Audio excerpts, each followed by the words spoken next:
Quando você é melhor, quando você é mais forte, quando você aprende mais, em qual momento em qual condição você se aperfeiçoa, você cresce?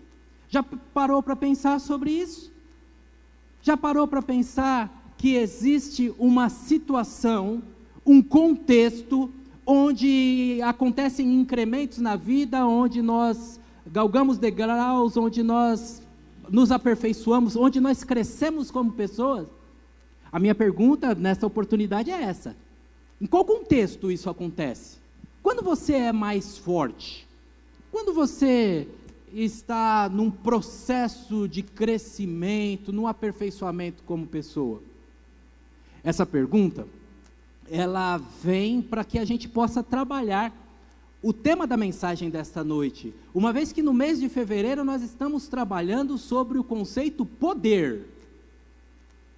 Sobre poder, nós estamos pensando então nas palavras que foram colocadas para nós no livro de Atos, de dunamis, o poder em grego, que gera movimento, que muda situações, que move de um ponto A para um ponto B, que faz transformação. E estamos fazendo alguns destaques que a Bíblia traz no livro de Atos sobre poder transformador, sobre aquilo que Deus idealizou para nós. Nós fomos privados por um intervalo de tempo e por um motivo muito justo de todo o nosso potencial, e os profissionais da educação já estão lidando com isso, e temos aqui profissionais da educação que já começam a medir, já começam a tentar quantificar os efeitos do isolamento social. Quais os prejuízos para a formação, para a vida cognitiva? E assim como temos profissionais da área da educação, temos profissionais da área da saúde mental, que da mesma maneira já começam a quantificar quanto ficar isolado nos retardou em nossos avanços, comprometeu o nosso progresso, quanto ficarmos isolados abalou nossas relações, despertou ansiedades, adoeceu nossas almas. É claro que este isolamento é um isolamento por questão fitossanitária, por motivos de saúde. É claro que este isolamento não poderia ser diferente. Mas o que eu quero dizer para você essa noite, à luz do livro de Provérbios, onde o sábio diz que quem se isola busca os seus próprios interesses, o que eu quero dizer para você e chamar a sua atenção é que, para além de ficar recluso em home office, alguns de nós nos isolamos voluntariamente, alguns de nós nos retiramos do convívio social, deixamos de nos aperfeiçoarmos pelo convívio, esquecemos da fala bíblica de que o ferro afia o ferro, e de que eu sou o melhor, sou mais forte, cresço, aprendo mais com o convívio. O convívio, a vida comunitária, a condição de vidas entrelaçadas, estão no grande objetivo de Deus para a humanidade. E quando Ele olha a coroa da sua criação, quando Ele olha o homem no primeiro momento, mesmo tendo afirmado que, não obstante a criação fosse boa, o homem era muito bom, a afirmação subsequente, observando aquele ser isolado, foi de que não é bom que esse cidadão aí esteja só. Não é bom. Ele precisa de companhia, precisa de um igual. E ao longo da história, irmãos, essa é a grande dicotomia, é a grande força, a grande relação de forças do bem contra o mal. O mal isola, o mal separa, o mal divide, o bem como pessoa, Deus integra, une, soma, cria para si um povo, Israel, e o trata como povo, como um bloco. Trata individualmente, mas faz com que os indivíduos se fortaleçam para fazer um todo maior e melhor. E quando isso chega ao grau supremo da perfeição, Hebreus capítulo 1 mostra para nós que tudo que aconteceu, todas as maneiras que Deus nos falou, de muitas maneiras, aos pais pelos profetas, agora Ele torna isso total em Cristo Jesus. Na sua riqueza Ele fala de maneira completa em Cristo Jesus. Por isso, quando nós lemos Efésios capítulo número 2, nós entendemos que havia um povo que tinha uma série de maneiras de ver a vida, separados e distantes de Deus, e um povo que tinha uma proximidade de Deus, mas era incapaz de agradar a Deus, porque por mais que fizessem, por mais que obedecessem à lei, não conseguiriam aguentar, ou não conseguiriam administrar a sua condição de pessoas boas, porque elas também, mesmo na sua religiosidade, no seu exercício, na sua devoção à lei, às regras, aos costumes, aos ritos, não tinha jeito, eles falhavam. Por isso precisavam ser, nesse mesmo texto de Efésios, capítulo 2, versículo 8, serem salvos pela graça. Não podia ser por eles mesmos, por aquilo que faziam, para que ninguém dissesse, não, eu me salvei pela minha força. Não, é pela visitação de Deus em Cristo Jesus. E quando a gente lê Efésios capítulo número 2, no versículo 5, por exemplo, ele vai dizer que este povo aqui que eu te falei, que não tinha a lei de Deus, e esse povo aqui que tinha a lei de Deus, mas não conseguia cumprir toda essa lei de Deus, eles eram afastados, separados, distanciados, eles inclusive, mesmo não estando completamente associados com Deus, desprezavam esse povo aqui, e Deus pegou e fez com que todos fossem um em Cristo Jesus. Por isso foi desfeita a inimizade com Deus, foi desfeita a separação étnica, qualquer possibilidade de xenofobia, de discriminação contra outra raça, foi colocada de lado. Dentro disso, Cristo Jesus vem com esta força unificadora, por isso os crentes se tratam de irmãos. Por isso nós temos essa alegria de ver o irmão bem, de vibrar com a conquista dos irmãos, de chorar com os que choram nos momentos de tristeza e de dor, mas também de nos alegrarmos com os que se alegram. Ah, irmãos, a gente se encolher, a gente se fechar, é bom dentro de uma necessidade. Se começar um bombardeio, a gente tem que ir para um bunker mesmo. Eu fui jantar num bunker na Alemanha, um negócio que você desce assim, aí depois desce, porque é lugar que teve bombardeio. Você tem que se isolar, tem que se esconder, tem que ter algum mecanismo, algum dispositivo que você fica ali quietinho. Quanto menos você aparecer, melhor, você não vira presa. Mas acreditem, se isolar é bom para se proteger, para se resguardar, mas não para viver, não para crescer. Para crescer a gente precisa se unir, para crescer a gente precisa conviver. Para crescer nós precisamos de trocas. Para crescer, Deus fez um dispositivo maravilhoso chamado comunhão. Imagine você que no Salmo 133, no seu último verso, a Bíblia diz que na comunhão dos santos o Senhor libera a bênção e a vida para sempre. Quem é de Cristo Jesus tem esse mecanismo, comunhão, tem esse privilégio, tem esse recurso.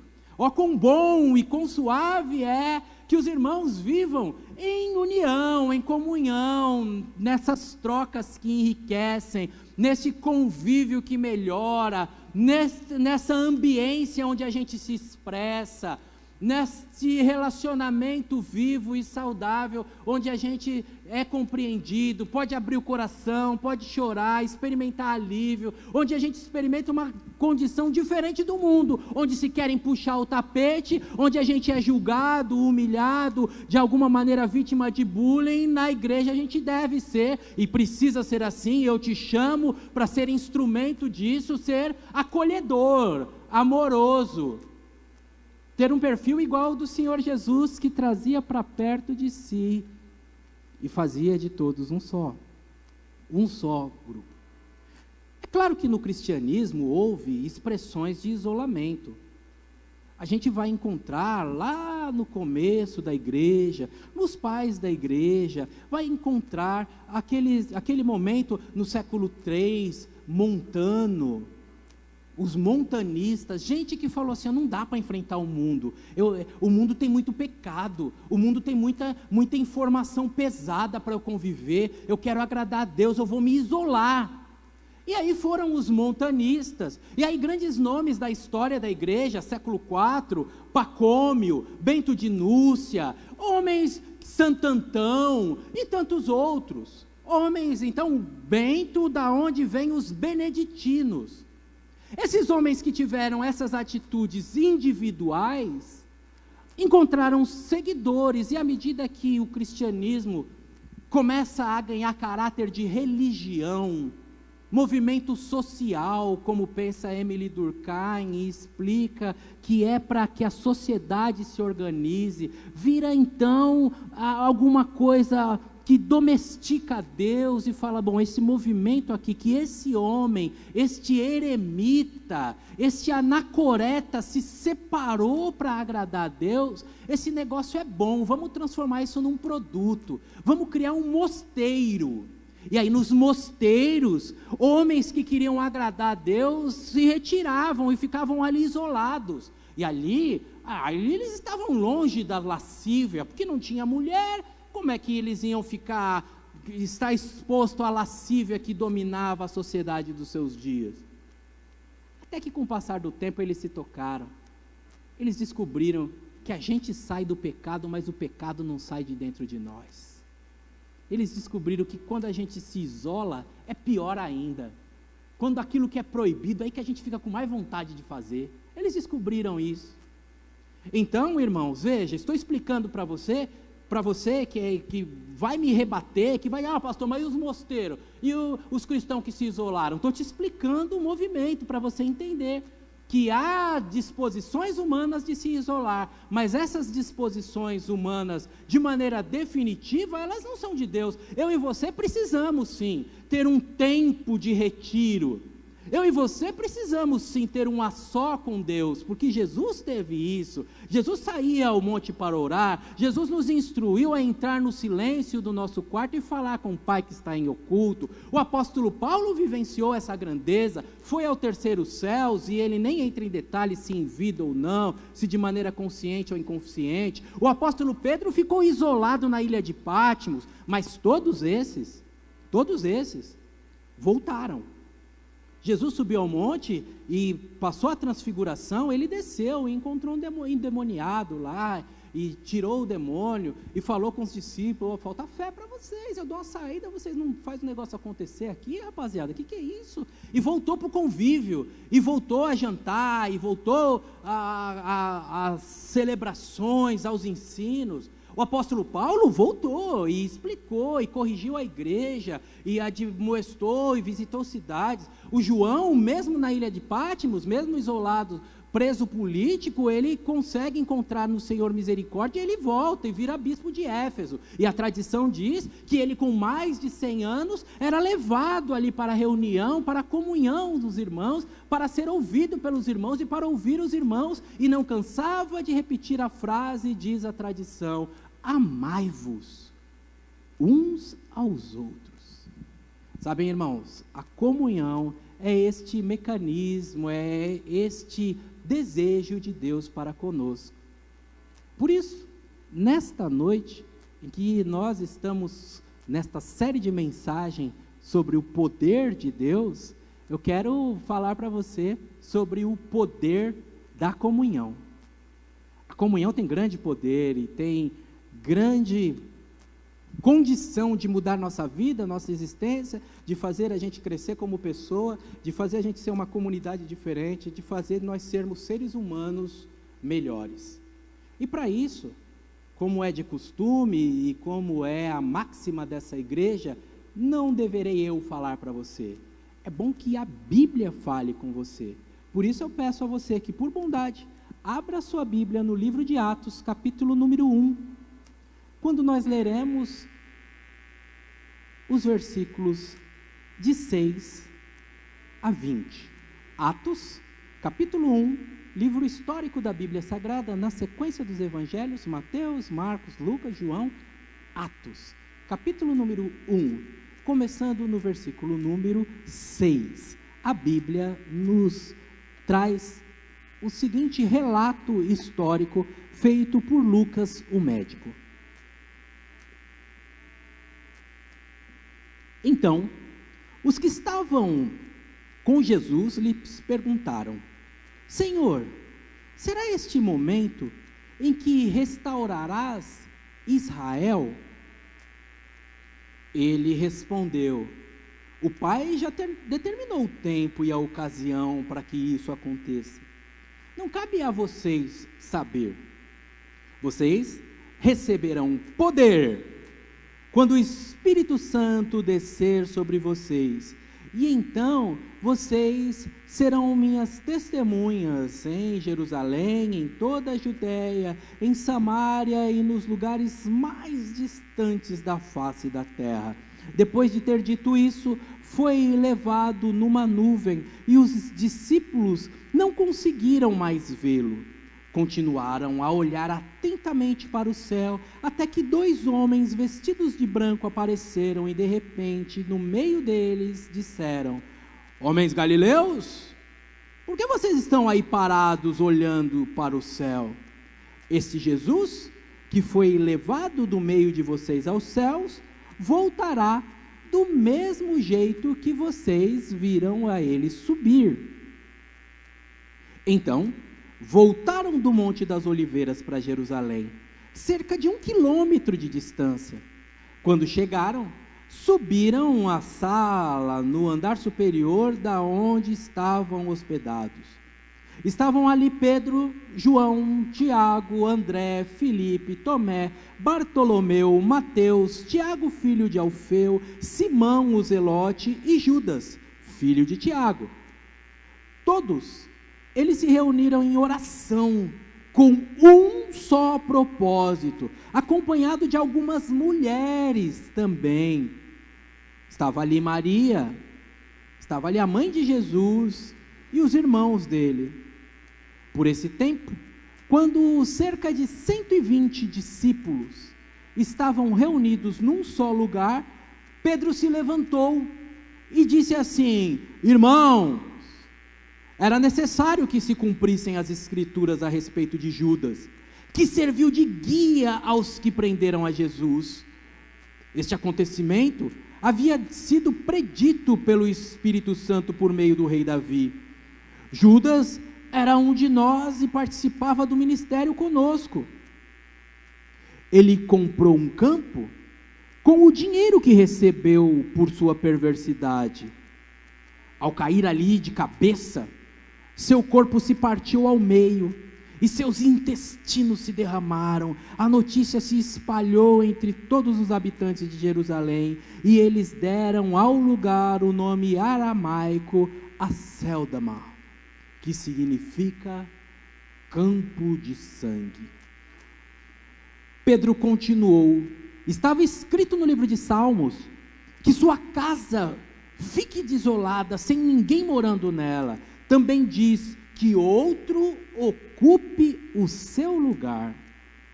Agora, portanto, devemos escolher entre os homens que estiveram conosco durante todo esse tempo que o Senhor Jesus andou entre nós, desde que ele foi batizado no Jordão por João Batista, até o dia que foi tirado do nosso meio e levado aos céus. O escolhido se juntará a nós como testemunha da ressurreição. Então indicaram 2 homens, José, chamado Barsabás, e conhecido também como o Justo, e Matias. Em seguida, oraram: Senhor, Tu conheces cada coração, mostra-nos qual destes homens escolhestes como apóstolos para substituir Judas neste ministério, pois ele se desviou e foi para o seu devido lugar. Então, lançaram sorte, e Matias foi sorteado, foi escolhido como apóstolo. juntando-se aos outros 12.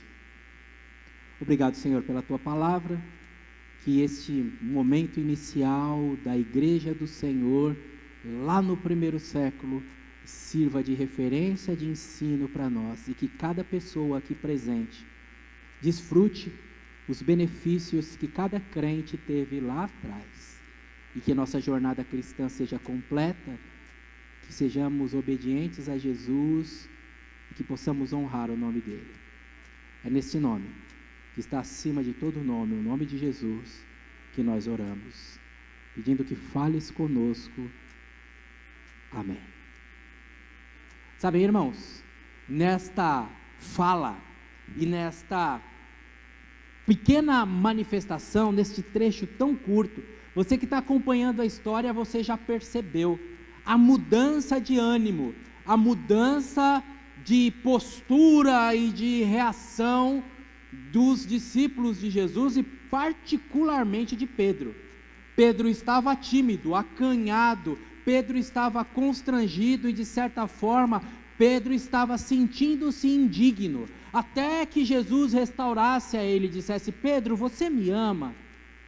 E Pedro recebe esse convite de Jesus, mas ele ainda fica ali meio incógnito, fica ali um pouco, de alguma maneira, silencioso em todas as etapas que antecederam esse momento. Mas qual não é a nossa surpresa? Qual não é, irmãos, a nossa alegria em ver este homem mudando de dentro para fora, com um ânimo renovado, com uma coragem diferenciada, com uma disposição de explicar, de tomar a frente, de liderar um novo momento. E foi isso que ele fez, liderou um novo momento, um novo ânimo que se revela no convívio com a igreja, no convívio com os irmãos. Acreditem nas minhas palavras, a comunhão muda o nosso ânimo, é nela que nós podemos exercitar os nossos dons, é nela que nós podemos ser edificados por aqueles que nos lideram, e podemos ter a oportunidade de liderar também. É um momento rico, um momento que, digamos assim, o Pedro descobriu um Pedro que o Pedro não conhecia, e é tão legal quando o Robson descobre um Robson que ele não conhece. É tão legal quando você descobre um você que você ainda não conhece. Pastor, eu não sei como eu consegui falar lá na frente, o senhor pediu para eu orar, eu tinha muita vergonha de orar, e eu fui ali e orei. Eu não sei como eu consegui cantar ali na frente, tanta timidez, eu não sei como eu consegui tocar um instrumento. Você descobre alguém que você descobre que você é alguém que você nem sabia que era. Esse é o poder da comunhão, irmãos, revelando faces nossas que eram faces ocultas, que eram faces desconhecidas. Por isso que um cristianismo sem igreja é um cristianismo tão empobrecido, tão limitado e tão aquém daquilo que nós podemos viver, fazer e experimentar. E assim, vemos ali os irmãos crescendo, progredindo, experimentando transformação, aprendendo a partir da comunhão. A comunhão é um espaço de aprendizado, é um espaço de nos tornarmos pessoas melhores, onde nós podemos vivenciar aquilo que de alguma maneira não seria possível, não fosse a comunhão. E é isso mesmo, irmãos, é isso mesmo, porque este crescimento vem com o convívio, este aprendizado se aprende na prática. Nenhum de nós aqui conseguirá aprender a nadar lendo um manual. Você conhece alguém que leu, baixou na internet, entrou no Google, baixou 7 passos para aprender a nadar? Você até pode ler, mas será que se jogar na água, será que afunda ou será que nada? Ainda que você decore os 7 passos. Mas estava escrito que tinha que põe o braço esquerdo para frente, faz a mão de conchinha, espalma, puxa, bate um pé, estica. Não importa o que você lê, você não aprende no manual, você aprende na prática, aprende na vida. E é a vida que confirma a vida. É a vida que vai confirmar o aprendizado. Quem vai confirmar um bom lutador, se o lutador realmente está graduado, é o conflito com outro lutador, é um confronto, é um combate com outro lutador. Quem vai confirmar se o médico é um bom médico, quem confirma é o paciente que vai dar o retorno. Por mais que eu cante no banheiro, irmãos, só o dia que eu cantar em público vai dizer que eu sou um bom cantor ou não. Mas fiquem calmos, alguns já estão dando risada, isso não acontecerá, porque nem no banheiro eu estou cantando mais, fiquem tranquilos. O que eu quero te dizer é que quem confirma a vida é o outro, e os nossos irmãos que se isolaram, eles pecaram exatamente nesse termo, porque não dá para eu dizer que eu venci o pecado se eu não estou exposto ao pecado. Não dá para eu dizer que eu venci uma força que me puxa numa direção se eu estou isolado. A maioria dos pedófilos, a maioria dos estupradores, eles têm uma redução de pena por bom comportamento. É natural que seja assim. Qualquer imbecil percebe que na cadeia o pedófilo vai ser bonzinho, não tem criança lá. É simples assim. Se ele voltar para a sociedade, ele vai ser uma ameaça. Simples assim, irmãos. Se eu me isolo, eu não venço o pecado. Se eu me isolo, eu não sei o que de Cristo foi produzido em mim. Eu preciso estar exposto para estar ali medindo o que Jesus está fazendo na minha vida. É só um cidadão buzinando atrás do meu carro no trânsito para eu saber se eu desenvolvi paciência ou não. É só a situação que vai exigir de mim, que vai revelar se o fruto do Espírito está em mim ou não. A comunhão, então, é esse espaço de medida, de crescimento e de trocas que nos fortalecem, que nos ensinam e que nos permitem vivenciar algo novo, inédito e transformador. E nesse texto, como eu disse para você, e quero honrar a minha palavra, existem alguns benefícios e algumas expressões de poder da comunhão. E que bom que está chovendo forte, que aí eu posso pregar até 10 horas da noite, que aí você não vai sair na chuva, né? Longe de mim desmanchar a sua chapinha, né? Que isso, não pode. Então veja, a comunhão traz para nós poder que se aperfeiçoa na fraqueza, poder que faz de nós pessoas melhores, poder que nos ajuda a vencer obstáculos na vida. E o primeiro deles já está na tela para você. No versículo número 6, nós encontramos os discípulos dizendo assim: os que estavam com Jesus lhe perguntaram. Sabem, irmãos, é importante que a gente tenha dúvidas coletivas. É importante que a gente não saiba coisas. É importante que a gente não seja dono da razão.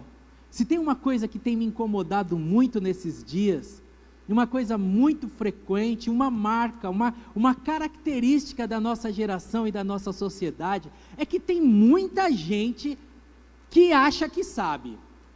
Não estudou, não leu, não pesquisou, mas se acha habilitado a falar. Vocês viram essa semana o menino falando do nazismo e acabou até perdendo o espaço lá que ele tinha no podcast, no programa com milhares de seguidores. É interessante porque agora a adolescência vai até os 35 anos, né? E até eu mesmo caí na minha própria armadilha. Você viu que eu falei um menino, mas é um cara velho, um cara barbado que a gente trata como um menino, que é um molecão. E como molecão ele vai se justificar dizendo: não, eu estava bêbado. É assim, irmãos, é uma sociedade que tem muita gente que quer falar sobre assuntos que não conhece. E o pior de tudo, tem muita gente que tem certeza daquilo. E muitas vezes na igreja, eu tenho que confessar a minha culpa, Nós crentes em Jesus, nós temos um grau de arrogância. Nós crentes, nós achamos que nós sabemos tudo. Nós somos os Bíblia. Nós somos Bíblia. Calma aí, irmãos. Calma aí. Vai devagar. Precisamos abrir. Precisamos ler com calma. Precisamos aprender juntos, porque foi essa a ordem de Jesus. Aprendei de mim, que sou manso e humilde de coração. A comunhão traz para nós um espaço para nós termos dúvidas coletivas. Quando nós dermos vazão à nossa dúvida, dúvidas até às vezes infantis, porque o versículo 6 mostra isso. Depois de tanto tempo de convívio com Jesus, os discípulos ainda estão falando aquilo, de restaurar Israel, do Senhor vir num cavalo branco, de depor Nero, de assumir a posição e ser o rei de Israel. Já era para ser vencido isso. Jesus já tinha dito, o meu reino não é deste mundo. Jesus já tinha dito, já tinha explicado, mas eles ainda estavam batendo nessa tecla. Tem algumas teclas, irmãos, que nós vamos bater ainda, e Jesus tem paciência de nos explicar. Feliz aqueles que perguntam. É mais inteligente quem pergunta do que quem responde. Feliz aqueles que têm dúvida. Feliz aqueles que usam as suas dúvidas para dobrar os seus joelhos e pedir a Deus em oração. Eu estou falando aqui de uma conversa com Jesus em Atos, mas isso também tem que ser a motivação da nossa oração. Deus, por que está acontecendo isso comigo? Eu não estou entendendo. As dúvidas te aproximam de Deus, irmãos.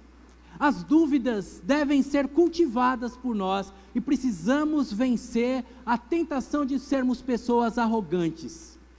A comunidade de fé é a comunidade daqueles que fazem pergunta para Jesus e experimentam a paciência de Jesus, experimentam a mansidão de Jesus, experimentam a disposição de Jesus. Eu quero chamar você para a gente experimentar esse poder. Eu acredito de todo o meu coração, irmãos, de todo o meu coração, a igreja na história já viveu coisas lindas. E a igreja nunca foi tão fraca como a nossa igreja de agora. Estou falando de Moreira César, não. Estou falando do Brasil. Estou falando de Batista, não. Estou falando interdenominacionalmente. Agora a gente tem mais tecnologia, a gente tem mais recurso, a gente vem de carro para a igreja. Agora a gente tem mais mobilidade, está calor e eu não estou de terno. Temos costumes mais flexíveis, tem tudo ao nosso favor, mas tem menos poder. E sabe por quê? Porque a gente acha que sabe. A gente, não, isso aqui eu já vi. Esse aí não tem jeito não, eu já vi. Ixi, esse louvor de novo, nossa, já cantei essa música tanto. Uma música velha pode falar no seu coração de uma maneira diferente e te permitir um encontro diferenciado com Deus numa velha canção. Você precisa entender essa realidade. Se você tiver uma postura de quem já sabe, você vai aproveitar menos da vida. Você vai aproveitar menos da vida. Aproxime-se das situações da vida com a humildade de quem diz assim: essa situação tem alguma coisa para me ensinar. Essa pessoa, esse bate-papo com Jackson vai me trazer alguma coisa que eu ainda não sei. Essa conversa que a gente vai ter, esse bate-papo que a gente vai ter, vai me enriquecer em alguma área da vida que eu ainda estou um pouquinho cru. Humildade, irmãos. Esse ambiente coletivo é um ambiente de perguntas, é um ambiente em que Jesus trabalha as nossas perguntas para fazer de nós pessoas mais maduras.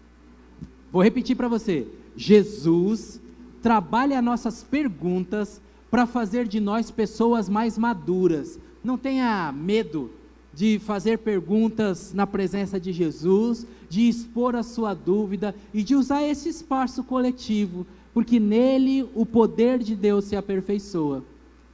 Poder também da experiência, o poder da comunhão se manifesta nessa vivência conjunta, de quem nessa vivência conjunta experimentará milagres. Na vivência conjunta, é possível a gente ver coisas que a gente ainda não viu. Na vivência conjunta, a manifestação de Deus, ela é mais intensa, irmãos. E eu estou tão ansioso por a gente voltar a viver tempo de milagres. Voltar a viver tempo em que essa minha fala do amor de Jesus, que nos trouxe para perto, que transformou nossa vida, que desfez a desunião e nos uniu, e nos incluiu na família, chegue a um coração de alguém que fala assim: eu estou tão isolado, estou tão separado, estou tão distante de Deus, eu quero aceitar Jesus como meu Salvador. Milagres, irmãos. Milagres do Cristo vivo que a opera dentro da igreja. E eu vim de um tempo de igreja que as pessoas colocavam ali as provas dos seus vícios diante do altar, vinham andando e colocavam maço de cigarro, vinham andando e colocavam revólver. Eu cresci numa comunidade, numa igreja batista, no meio de uma comunidade, e era foiçada, facada, e era tiro também, e vira e mexe se convertia alguém, barra pesada, e colocava ali no pé do pastor. E era isso, irmão, é o poder de Deus, e esse poder ainda está presente, esse poder ainda é o mesmo, porque Deus não mudou, nós mudamos.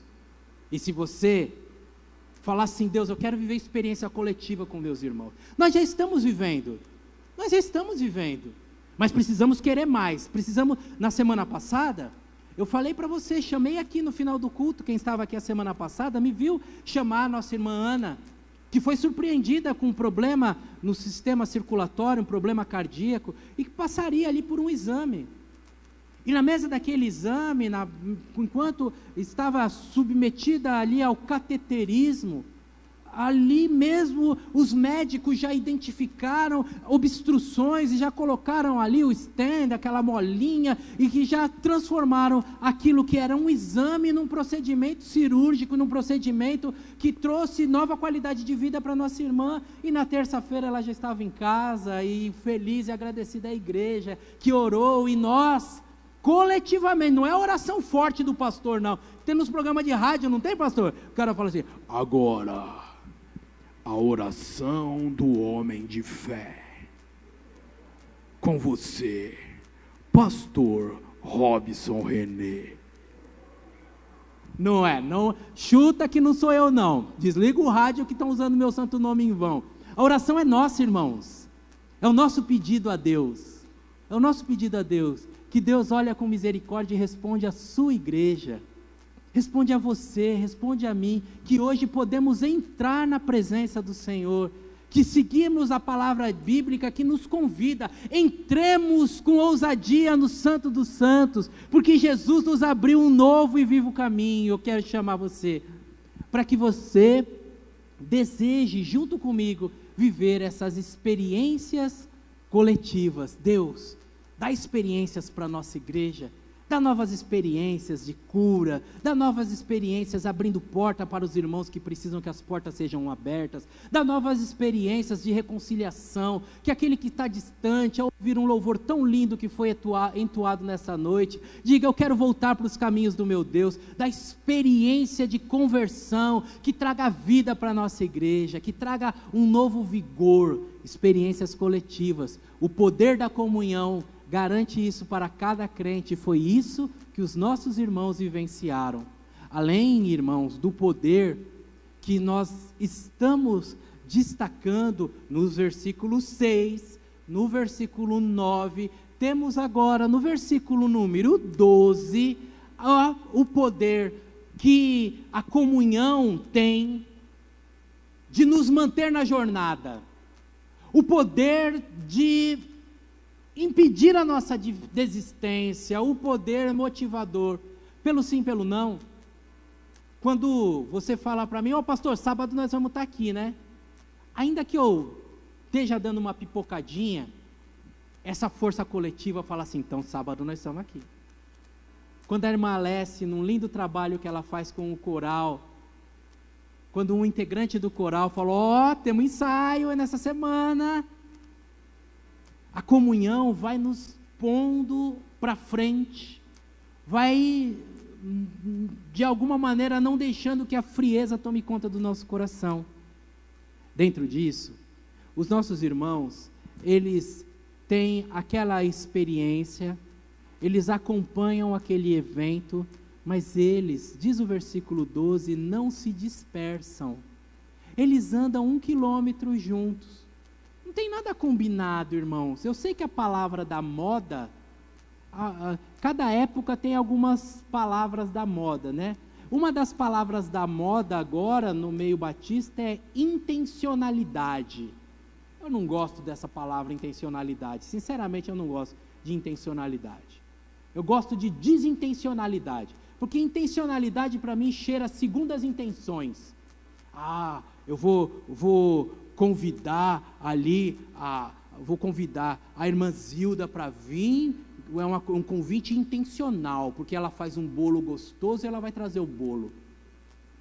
Entendeu? Intencionalidade é intencional, quero atingir um resultado. Não acredito que tenha isso nesse versículo. Não tem essa intencionalidade. Eles simplesmente foram andando. Bom, Jesus falou para a gente ir, vamos obedecer, vamos.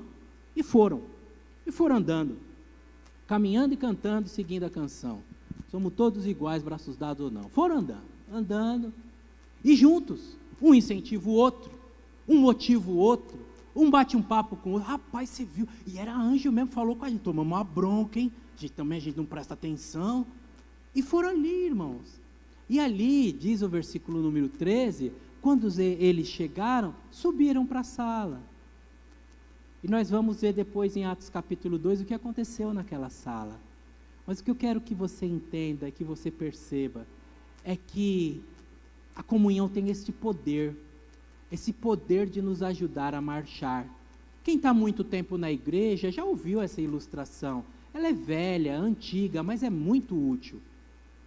É aquela fala sobre a brasa, que quando é tirada do braseiro se apaga. Tem um poder de se manter aceso quando a gente está em comunhão, porque se a gente se distancia, a tendência natural é perder o calor, é apagar. Existe um poder na comunhão que nos mantém em aprendizado por conta das nossas dúvidas, um poder que nos mantém em crescimento por causa da nossa disposição, um poder que nos mantém persistente rumo ao alvo, por causa deste incentivo mútuo, um poder que nos permite ver coisas que nós ainda não vimos. Finalmente, sempre respeitando o seu horário, eu brinquei com a questão da chuva, mas sempre respeitando o seu horário, eu quero falar desse último tópico, que pode até parecer esquisito, né? Nossa, pastor, que título esquisito. Mas sabe o que aconteceu ali, irmãos? O Pedro fez o maior discurso bonito, né? Pedro fez um discurso joia. Era necessário que Judas, aquele que se isolou, presta atenção, hein? O Judas, que fez tudo sozinho, e por causa disso se enforcou, por causa disso não aguentou o baque da vida e pulou no abismo, as tripas dele saíram no meio das pedras. Não é assim que a gente leu? As tripas é por minha conta, está escrito, como é que está escrito a palavra bonita? Que eu não... Vísceras, eu esqueci a palavra vísceras. As tripas fica mais minha linguagem, as tripas saiu tudo. Porque ele se isolou, ele teve a decisão por ele mesmo. Ele quis resolver as questões sozinhos, ele não conversou com os apóstolos, ele foi lá e tomou a iniciativa por conta própria, e eu acredito até, já falei isso aqui, eu acredito nas boas intenções de Judas, eu acredito, Judas era um zelote, Judas queria que o Império Romano caísse, e ele falou, Jesus está precisando de uma forcinha, eu vou dar uma forcinha para Jesus, eu acredito nas boas intenções de Judas. Mas como eu estou cheio dos ditados hoje, você já deve imaginar o que eu vou falar, né? De boas intenções. É isso mesmo. Bom, mas isso não é a parte que interessa nesse último tópico. A parte que interessa nesse último tópico é que o mundo antigo era um mundo cheio de catimbó.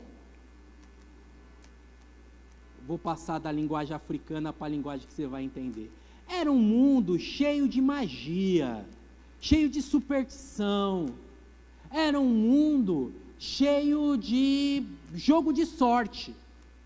O livro de Ezequiel fala de algumas delas, e algumas delas entraram até no inconsciente do povo. Tinha uma, por exemplo, chamada rabdomancia. Rabdomancia era atirar setas para cima. Do jeito que as setas caíam, não vou saber porque eu não sou rabdomante, né, irmãos? Nem cartomante, nem nada que termina com mante. Eu não sou leitor desse negócio. Mas assim, nos livros de história, mostram que o jeito que a seta caía, mostrava uma decisão que tinha que tomar, mostrava uma escolha que tinha que fazer, mostrava um jeito de se comportar, mostrava a resposta para uma pergunta. Tinha uma outra, chamada hepatoscopia. Vai me ajudar, né? Copos, leitura, hepato, hepatite, fígado, exatamente, hepatoscopia. Abria lá o bicho, tirava o fígado e fazia a leitura do fígado. Ai, pastor, que gente besta, né? Ah, você não era crente, servia o bicho no café, que eu estou ligado, você colocava lá um fósforo no café e olhava o bicho, sabia que ia jogar no jogo do bicho. É a mesma mente, é o mesmo coração, irmãos.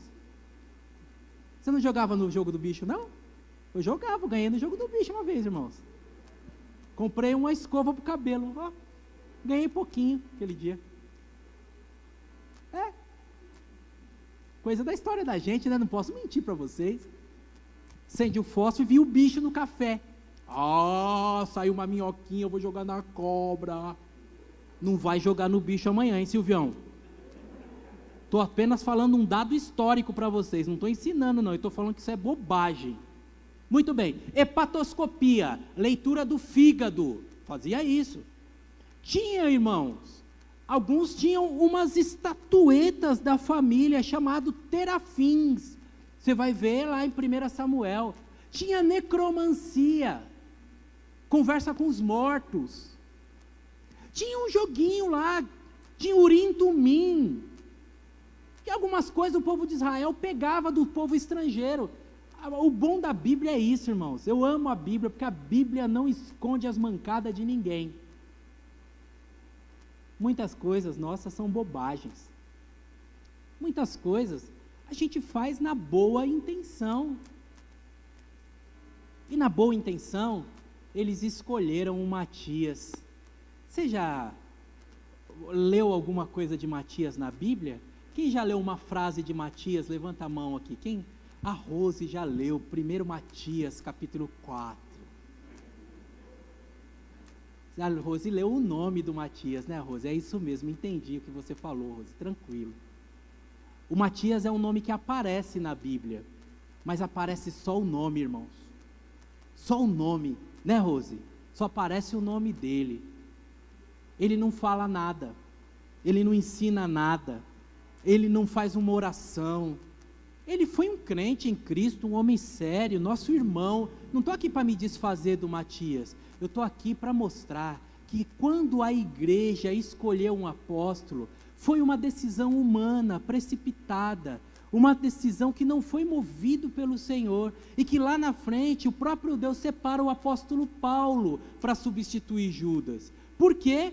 Porque é o colégio apostólico, os 12 apóstolos, eles são um grupo único, de 12, e um grupo fechado. Por isso, quando Tiago morreu, que nós vamos ver lá em Atos 5, se a memória não me trai, não levantou outro apóstolo para substituir o Tiago. Mas o Judas não morreu como apóstolo, o Judas morreu como apóstata.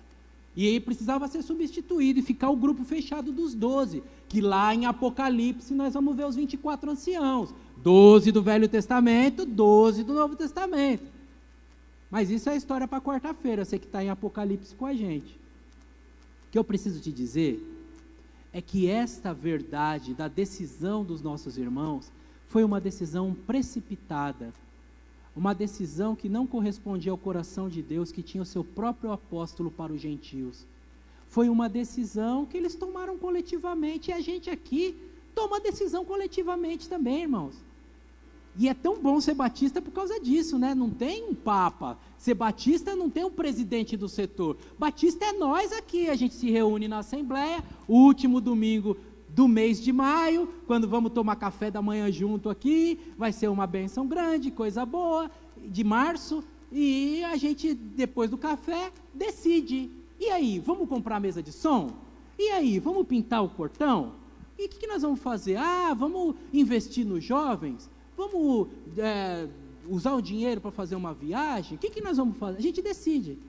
E essa decisão coletiva nossa, pastor, então tá bom, então a decisão da igreja, do santo, oração, Bíblia, nós vamos acertar todas?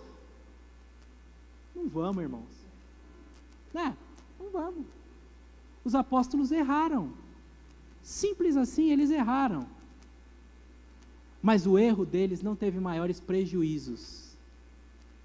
O erro deles, depois ninguém jogou na cara, ei Pedro, mancada, hein meu? Foi lá e elegeu esse cara aí. Não, eles unanimemente votaram. Quando a gente erra junto, irmãos, a culpa se dissolve. Não é culpa do pastor. Que alívio, hein? Quando a gente decide junto, e se tiver um prejuízo, eu vou assumir a culpa, sim, porque não sou covarde, sim, porque respondo civil e criminalmente pela igreja como presidente, não tem dificuldade. Mais preocupado do que de errar, eu estou feliz pelo acertar, porque quando a gente acertar, vai ser decisão nossa, o Espírito de Deus falando aos nossos corações, decisões conjuntas. Às vezes vai ter bobagens coletivas, mas Deus, por misericórdia, vai amenizar nossas bobagens. E eu, que tinha prometido para você acabar no horário, me empolguei com a história do jogo do bicho e acabei falando demais, mas não além daquilo que você precisava para saber que a comunhão tem um grande poder, um poder transformador, de fazer com que eu e você sejamos pessoas melhores, fazer com que eu e você aprenda em meio às nossas dúvidas, fazer com que eu e você vivamos milagres coletivamente, e isso traga grande alegria ao nosso coração, que eu e você aprendamos mais de Jesus, que eu e você nessa comunhão tenhamos mais alegria de ver a vitória na vida dos nossos irmãos, que eu e você possamos juntos enfrentar os desafios da vida, em alguns deles errar, e porque nós estamos juntos, o baque vai ser menor e Deus vai nos abençoar, e em muitos deles, nós vamos acertar e o nome do Senhor vai ser glorificado. Meu convite nessa noite, é que você não despreze o poder da comunhão.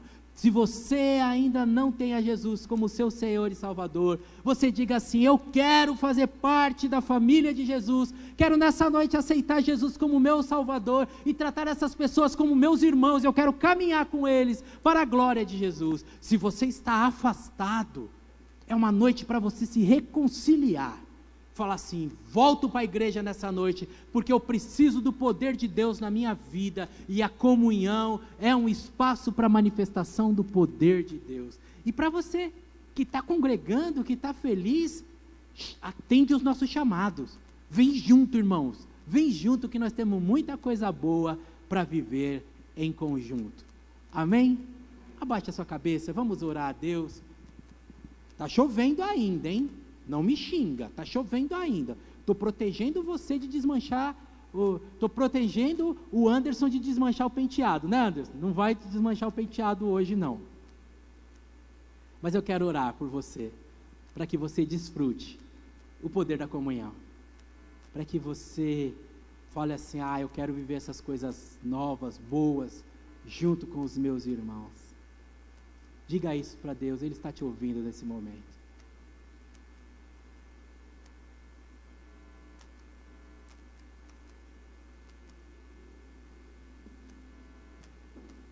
Bondoso Deus, amado Pai, muito obrigado, Senhor, pelo privilégio de estarmos em comunhão, vivendo esse tempo tão especial de harmonia e de paz na Tua igreja, e que o Senhor mesmo, para a glória do Teu nome, conserve repreenda a fúria do inimigo e nos dá a alegria de ver nessa comunhão frutos que glorificam Teu nome brotando.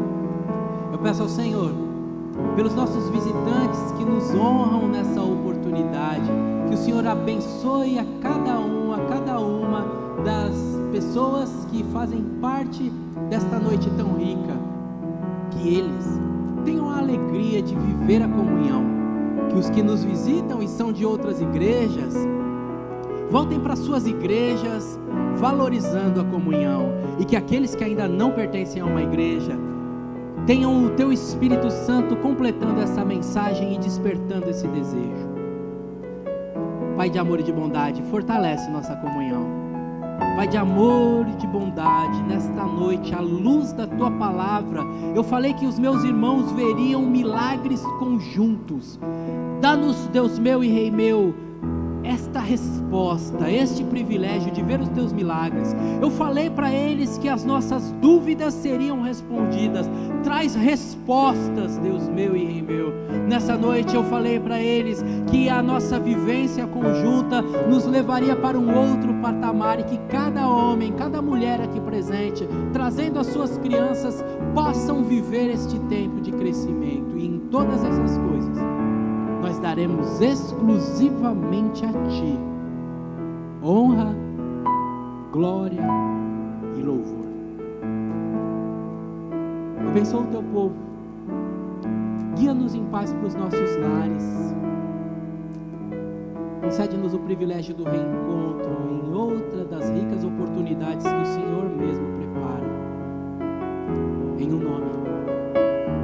Para o louvor de Cristo Jesus, eu peço ao Senhor que derrame sobre cada vida as mais ricas bênçãos de alegria, saúde, prosperidade e paz, em o nome de Jesus.